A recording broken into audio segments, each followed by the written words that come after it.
dikejar media gitu kan, oh ibu diamankan dulu. Ternyata mau menangkap saya yang saat itu lillahi ta'ala nggak tahu apa-apa.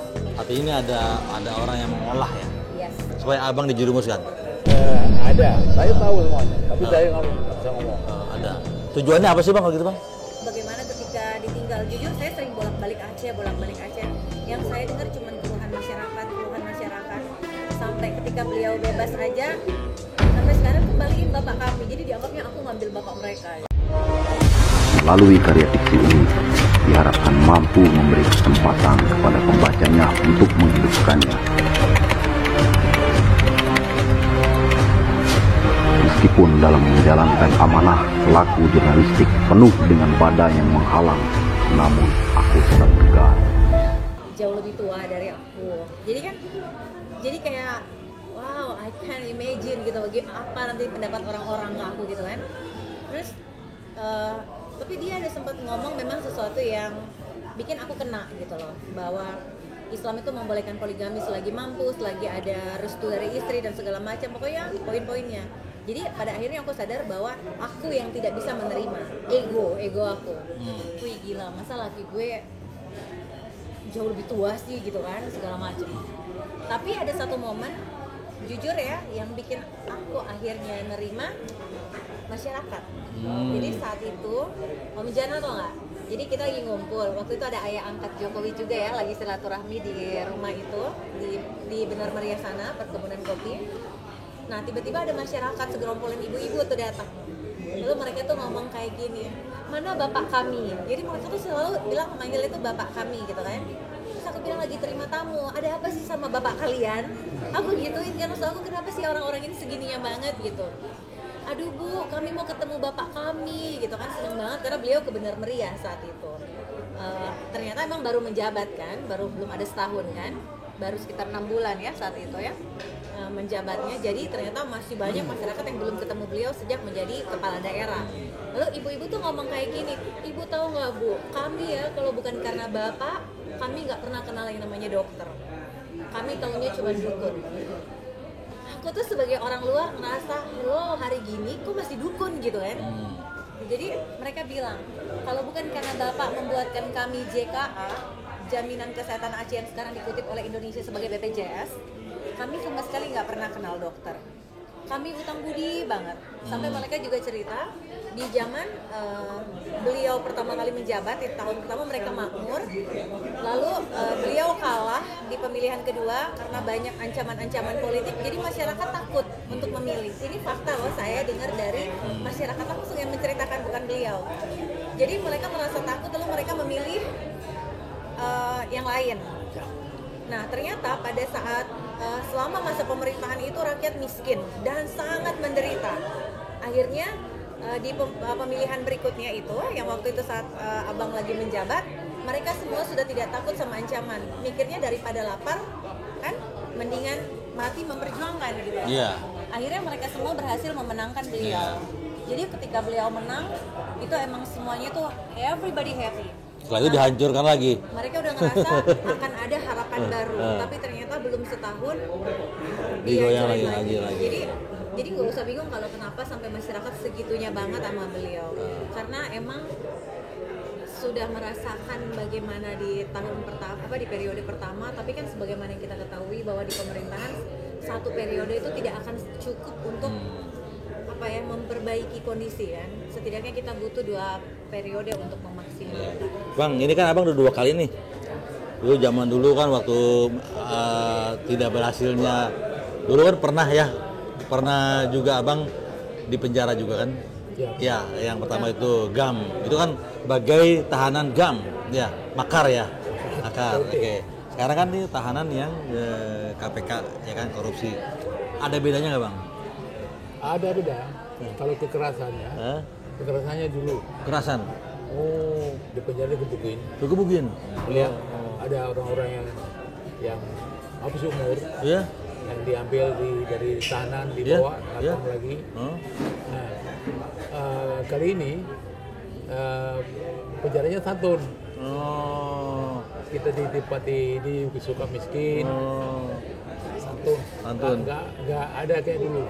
Dulu benar-benar kejam memang ya? Kejam.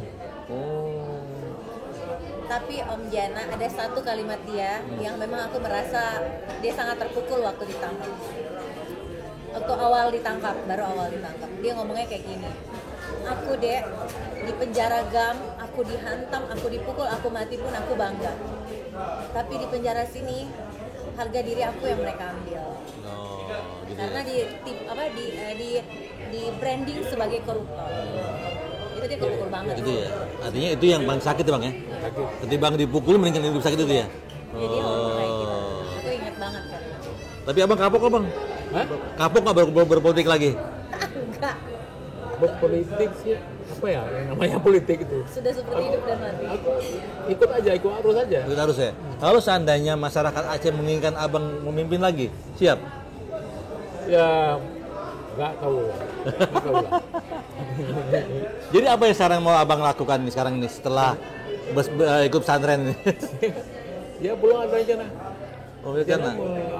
Melanjutkan bernapas saja dulu. Nah. Nah, kemudian mungkin aku terlibat dalam penjualan pesawat Oh. kecil-kecil. Ini usahanya Abang, usaha Abang. Ya, oke. Termasuk hobi Abang juga kan, pesawat. Nah, artinya mungkin Abang rehat dulu di politik, Abang mau melanjutkan hobi Abang dulu nih. Ya. Oh, main pesawat. Gitu ya Bang ya. Tapi kalau seandainya masyarakat dan pemerintah atau mungkin yang lain-lain mendukung Abang untuk tetap tampil jadi sebagai pemimpin daerah gimana Bang? Kan Abang lihat sendiri kan? Nggak tahu ya macam mana ya. Ya tapi nggak bisa aku terangkan juga saya akan terlibat. Iya. Karena dipanggil masyarakat minta, Ya. nggak bisa bilang nggak mau terlibat. Nantilah. Let it flow. Oh. Tapi dukung kalau Abang ikut lagi terjun. Dukung nggak? Kemarin-kemarin aku tuh selalu bilang, aku sebenarnya membayangkan hidup yang tenang. Ya. Hidup yang tenang, dimana kita bisnis aja, gitu kan. Pokoknya hidup normal, tanpa ada pengawalan, ini itu segala macam. Beliau sempat mengiyakan. Cuman setelah keluar, sekarang ya aku mesti realistis juga. Ya, aku masih sadar bahwa orang-orang masih mengharapkan beliau gitu. Saya sih berkesimpulan saya masuk lagi politik karena di Aceh sekarang nggak boleh dibilang ribuan ya, ratusan orang menunggu saya. Menunggu saya pulang. Nah disangka Stevie ini pernah masuk politik lagi nih. Kalau saya pribadi, kalau boleh mendingan kita hidup biasa saja. Oke. Kalau saya, tapi ya kalau misalkan Allah berkehendak lain ya mau gimana gitu. Iya. Masyarakat juga ingin tahu Bang, khususnya untuk masyarakat Aceh juga ya, tentang perjalanan cinta Abang dengan Stevie itu berawal dari mana Bang? Dari Moskow. Oke, Moskow. Moskow ya. Moskow sebenarnya nggak ada cinta Moskow. Iya. Kemudian waktu di Aceh, Iya. saya pikir ini perempuan bagus. Perempuan bagus. Dari mana Bang bagus? Dari fisiknya atau pemikirannya? Fisik pertama muncul di mata fisik kan, Ya. bagus. Dan terus dia mengaku mualaf. Oh, mualaf. Islam. Mualaf bagus. Ya harus miliki. Ambisi. Miliki. Kan banyak wanita lain Bang selain Sepi waktu itu kan pasti Abang juga lihat kan? Enggak. Ya, tapi yang terlihat. Oh, Sepi yang lihat ya. Selain bagus tadi fisiknya, apalagi Bang yang kira-kira Abang sampai jatuh cinta Bang? Enggak jatuh cinta. Ya. Enggak jatuh cinta. Oh, nggak jatuh cinta. Oh, nggak jatuh cinta Sepi. Cuma suka dan ingin memiliki. Oh. Kenapa ingin memiliki? Ya. Karena halal. Halal. Oh. Awalnya biasa. Ya biasa. Ya. Dibilang nggak jatuh cinta, cuma ingin memiliki doang. Gimana Bang memiliki nggak pakai rasa cinta? Sekarang nggak jatuh cinta nih, masih ingin memiliki doang. Ketemu kan jawabannya.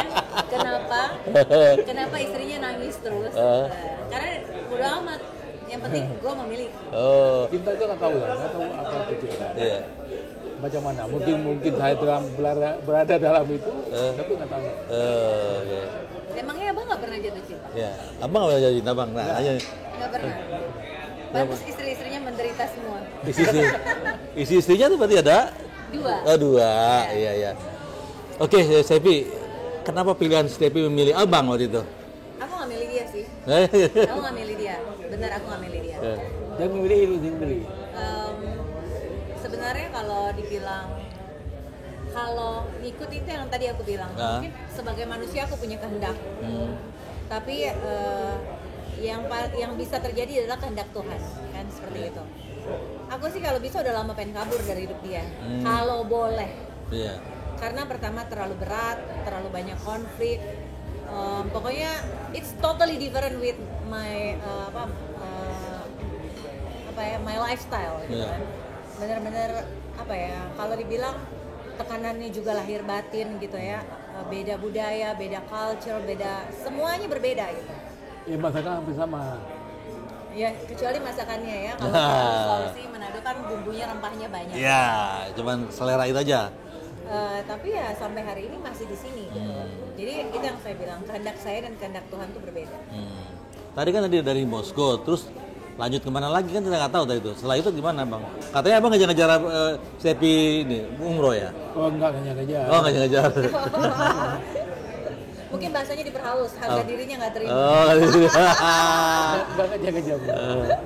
Nah, Nggak ngejar-ngejar, cuman kalau aku lagi meeting di mana, tiba-tiba dia udah nongol. Oh, itu ngejar bang namanya bang. Bukan.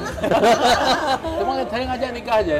Oh, jadi Di nikah. mana ada saya, tiba-tiba dia nongol. Saya sampai bilang, Meeting menyangkut no. ini aja. Jadi ada satu momen di Pacific Iya. Place nih kan. Iya. Aku lagi sama sahabat aku. Iya.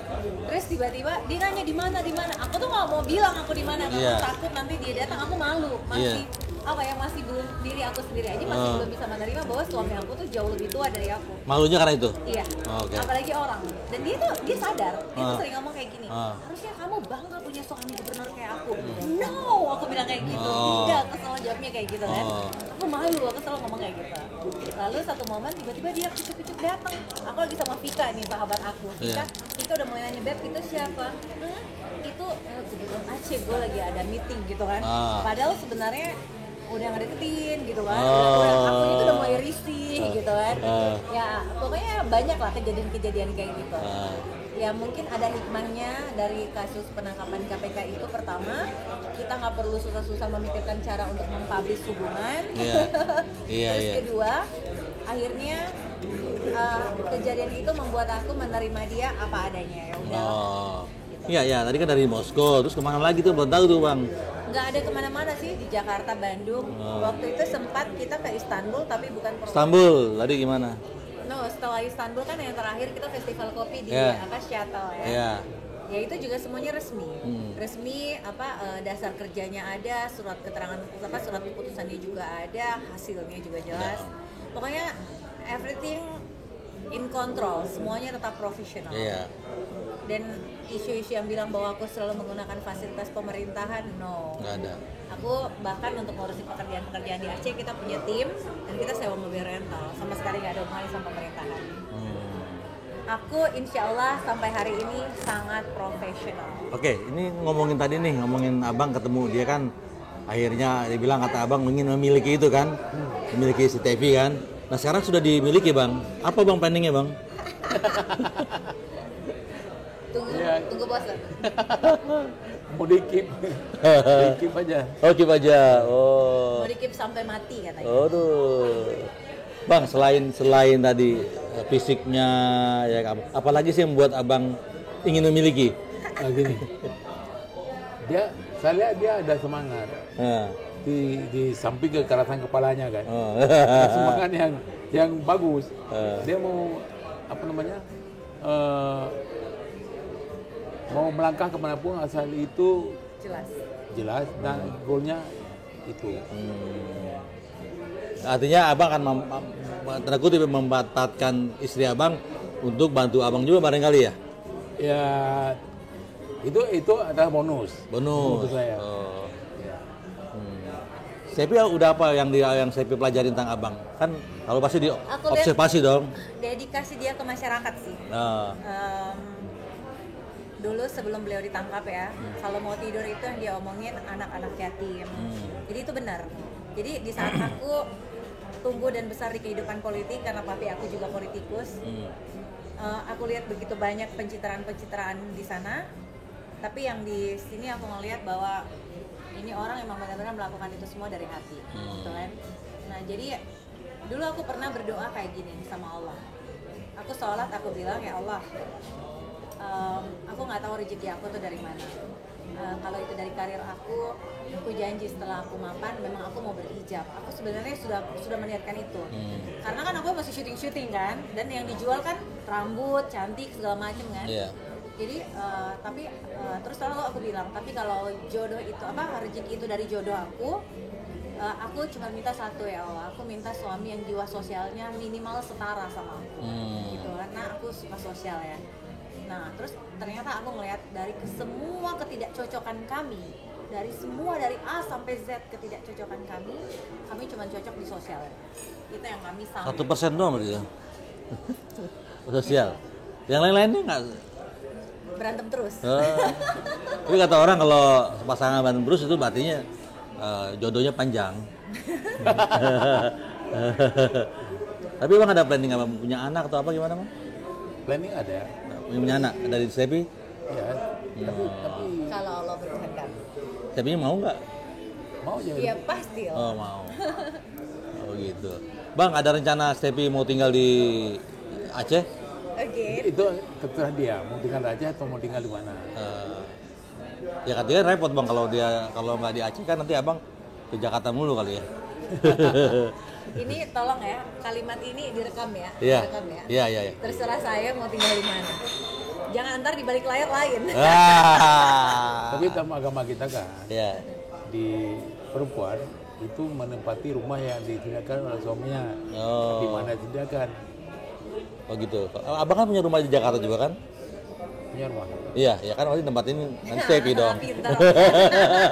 Terima kasih Om Jana.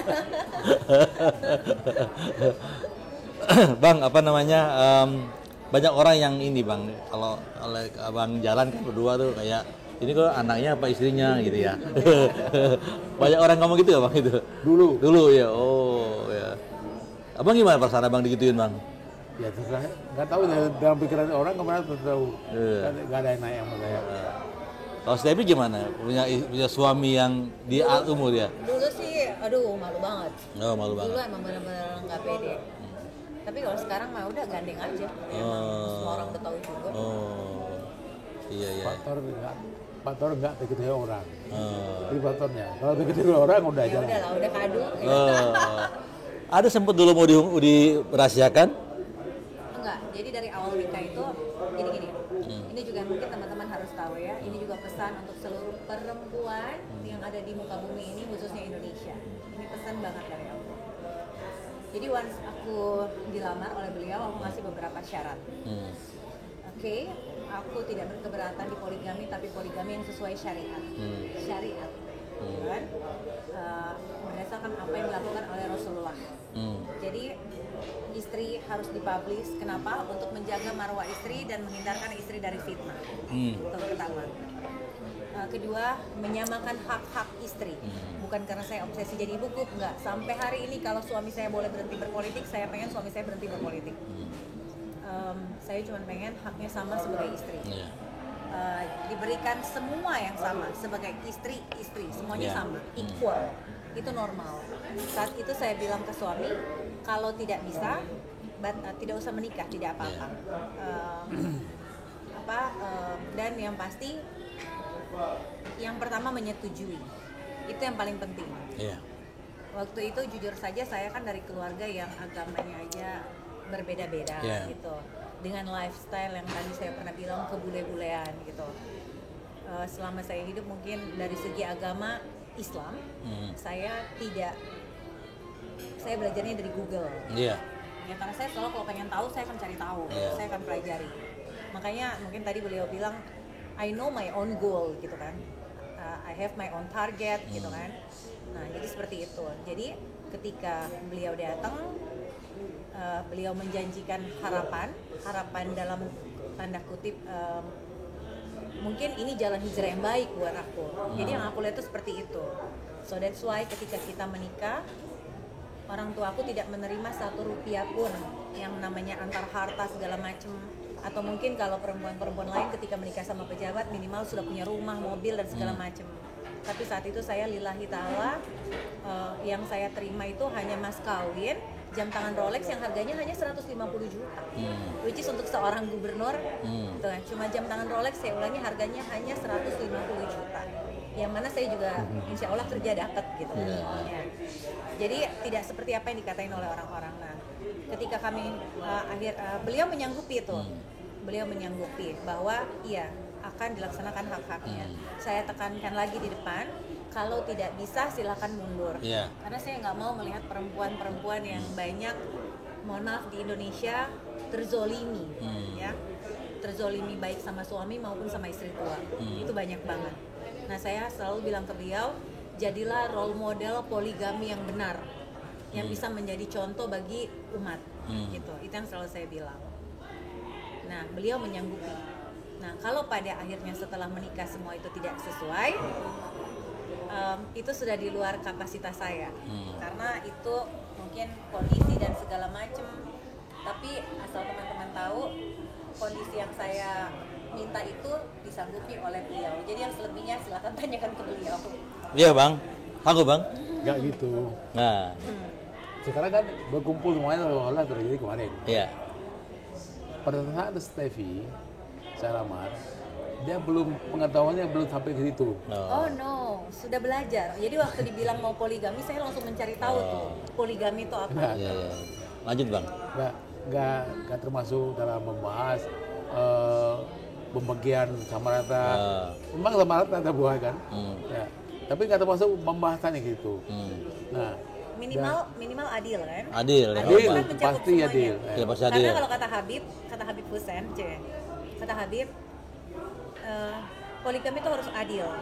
Adil dalam segala hal kecuali satu, kata Quran, bukan kata Habib. Kalau kata Habib, kecuali satu, hati. Hati tidak akan mungkin bisa adil. Tapi yang Allah maksud adil di Quran itu adalah hak istri, pembagian ini, pembagian itu tuh semuanya harus adil. Tapi kalau hati itu udah urusan manusia dengan Tuhan, bukan masalah istri-istri. Oke. Bang selesai nanti di luar aja bang. Ngomong-ngomong udah sejak bertemu sama abang ya, walaupun sebentar hanya dimasukin sekolah atau pesantren di Bandung, sudah mengenal karakter abang, termasuk juga kesukaan abang ya. Udah tahu apa aja yang bisa bikin apa, masakan Masakan yang pasti masakan Aceh. Masakan ibunya sih. Ibunya. Masakan ibunya itu aku harus bisa. Itu belajar dari Google juga. Pertama aku nanya dia, lalu aku nanya ke teman-teman di Aceh yang memang suka masak. Lalu aku juga cek di Google, jadi aku kumpulin berbagai sumber, lalu aku menyimpulkan sendiri, lalu aku buat. Gimana, enak bang masakannya? Enak. Kalau enak dobel ya. Enak bang. Ada juga yang nggak kurang pas. Ada yang nggak. Tapi bisa dipas. Dari masakan Steffi yang abang paling suka masakan apa bang? Gulati itu. Iya, katanya mirip banget sama buatan maminya. Mungkin karena pliknya itu bahan dasarnya dari maminya. Nggak, biasanya kan pakai bumbu-bumbu, katanya masakan ganja itu bener nggak? Ganja di Aceh pun nggak pakai ganja. Ya. Bumbu daun bumbu Kecuali gulai sapi. Dan dijual di jalan yang belanga besar. Iya, itu pakai rempah. Pakai rempah itu. Di mana rempahnya? Dari polisi. Dari Bang Mudim ke situ. Aceh mau dilegalkan bang? Iya, harusnya dilegalkan. Mau dilegalkan kok. Itu saya bicara terus terang di depan BNN, peluncuran program pengganti program ganja dengan harga sekian puluh miliar. Artinya abang setuju dilegalkan? Nggak setuju? Bukan nggak setuju ganja legalkan. Itu kita bilang gini, program ini Bapak 20 tahun lalu. Kenapa sekarang justru munculkan? Kalau sekarang sabu penting, sabu ya harus ditumpah, bukan ganja. Ganja udah diteliti di mana-mana, nggak menimbulkan ketergantungan, nggak menimbulkan huru hara, nggak menimbulkan apapun. Nah, gitu. Sabu-sabu yang paling paling dan di Aceh sekarang paling banyak mata kubatan bukan nanam ganja tapi dagang sabu. Kenapa mata kubatan dipakai oleh sabu ini oleh mafia sabu? Karena mereka berpikir mata kubatan punya keberanian dan punya skill. Itu tolong itu. Mereka bilang kita terang program ini jangan dibahas masalah itu. Enggak, kalau masalah realnya ini masalah bapak-bapak mau angkat itu masalah dana. Tadi menarik nih Devi, ada bapak-bapak tadi bilang waktu mau jemput abang, itu menarik. Iya, itu gimana tadi itunya? Kasus normal, kalau suami sudah sekian tahun, katanya udah paling lama bisa bertahan tuh 3 tahun. Rata-rata kalau suami udah 3 tahun tuh pasti cerai. Salah satunya juga Zumi Zola ya, juga bercerai. Maksudnya untuk kita bicara untuk anak-anak muda ya, karena dia masih melihat aku masih cukup muda gitu. Makanya kemarin pas dia tahu aku udah 4,3 tahun ya, abang baru bebas, dia sempat kaget. Apalagi juga setelah dia ngeliat catatan, emang abang nggak pernah kemana-mana gitu, maksudnya emang bener pure di dalam gitu kan. Dan aku selalu bilang, ini juga aku sampaikan ke teman-teman, orang selalu bilang aku hebat, aku begini, sebenarnya enggak. Aku malu sih kalau dikatain hebat, tapi semuanya itu semata-mata karena kehendak Allah. Iya kan 4 tahun lebih itu kan penderitaan yang luar biasa. Iya kan? Berjuang sendirian. Iya kan? Tapi abang tetap pantau kan? Iya, selama 4 tahun. Aku mantau, kalau bisa mantau. Kalau bisa mantau. Ada juga 6 bulan kan pantau, nggak putus. Emang nggak? Itu banyak up and down-nya lah. Yang namanya hubungan seperti itu kan bisa bertahan aja sudah alhamdulillah. Oke. Ini kan ini terakhir lah nih. Kan setelah 4 tahun dia kan nggak ketemu lebih ya ketemu. Sekarang ada planning apa mau bulan madu kemana bang? Bagaimana mau mikirin bulan madu? Saingan saya rakyat Aceh. Ekonominya tuh beli madu tiap hari kembalikan bapak kami. Ya sudahlah, saya ngalah doa aja. Iya, semua rakyatnya mau gitu. Semua. Kembalikan. Jadi kayaknya memang udah harus sadar diri bahwa ini milik bersama. Milik bersama ya. Milik bersama rakyat ya. Saya ulangi, rakyat. Oke. Nah, Stevi akan tinggal di sana? Oh, enggak jadi. Terima kasih banyak Stevi. Terima kasih banyak Om Jana. Bang, saya udah ini ya, udah lega lihat abang.